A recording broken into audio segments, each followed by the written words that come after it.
Hi everybody. So today we are going to make peanut butter in our Deluxe Cooking Blender. So this blender has turned me into a semi-crunchy mom without me even trying. It's been pretty fantastic. I never thought that the words "I make my own peanut butter and my own jam" would ever come out of my mouth, but here I am rocking it. So so this blender has it has 8 pre-programmed settings. It has a smoothie setting, alternative milk, grind, heated wash. It has a soup feature, a heated puree, jam, and sauce. The jam and the sauce setting are actually 2 patent pending features, so there is no other cooking blender out there that can do the same thing. What I love about our blender is that it has a heating element. So it actually legitimately cooks the food from raw to finish. Okay, there's majority of the other cooking blenders out there, they just heat on friction, and a lot of times you already have to add cooked food to it to finish, to finish your soups or whatever you want to do. But with ours, you don't have that. I actually several months ago, for my fall cooking parties, I wanted to do a pumpkin soup. And so I found this German recipe online that sounded really good, and it was a stovetop recipe. So I was like, okay, I was home alone, my kids were at school, my husband was at work, and I'm like, okay, I'm just gonna throw everything in the blender and I'm just gonna press start. If it doesn't turn out, there's nobody here to know that it was crap, right? And then I can just throw it away and it'll be my little secret. And so, but just in case if it did turn out, I hit the record button on my phone, and I'm so glad I did, because that soup turned out amazing. So I put a Hokkaido pumpkin in there with the rind and everything, and I added a pound of carrots and onions and garlic, and I think it had some fresh ginger in it as well, and then some broth, and then I just turned it to the soup setting and pushed that start button, and it just went to town. And it took about 25 minutes from start to finish, and it came out super creamy and delicious, and it was pretty amazing. I will post the video of that soup in the comments so you can just see what I'm talking about. And then yeah, it was definitely a game changer. So today we're gonna make the peanut butter. So with my peanut butter recipe, I don't add anything to the peanuts. It's just salted peanuts, and then at the end, I like to add just a little bit of honey, just because we kind of like that, honey taste in our peanut butter. Every now and again, when I make my nut butters, I have to use the tamper, so that your blender comes with a tamper. But so we'll see if we end up using it tonight or not. So be prepared to be amazed.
I'm just going to pause this real quick, guys, just to add the honey like I had mentioned earlier, and then we'll finish it up. So the grind setting is an automatic 2-minute and 20-second setting.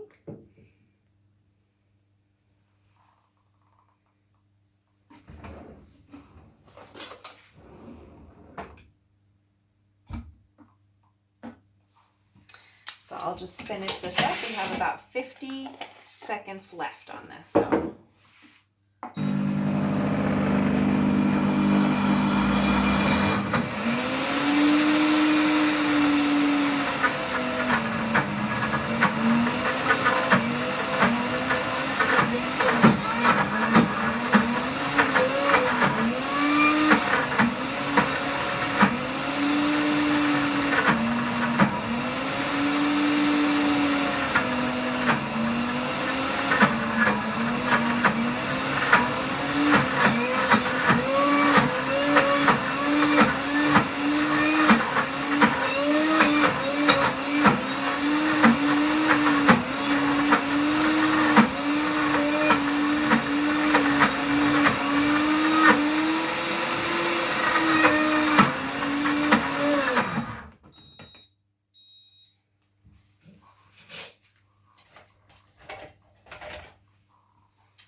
there you have it, my friends.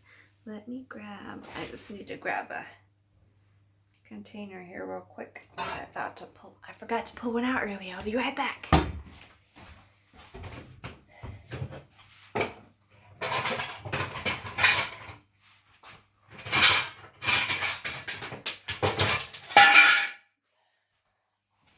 Okay, so this right here is one of our little freezer trays, and 3 cups of peanut butter fit in this perfectly.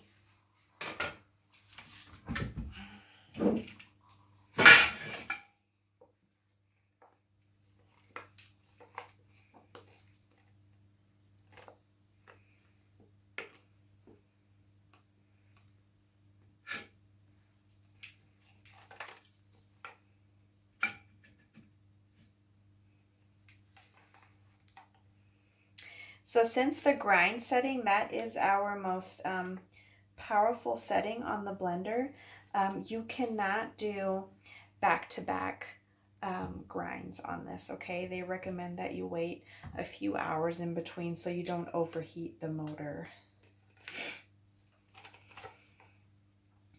And another little fun fact, so I didn't realize this when I first got the blender, but our blades in here are actually dull because when you have a grind setting, it's best to have dull blades. That's how they're so powerful.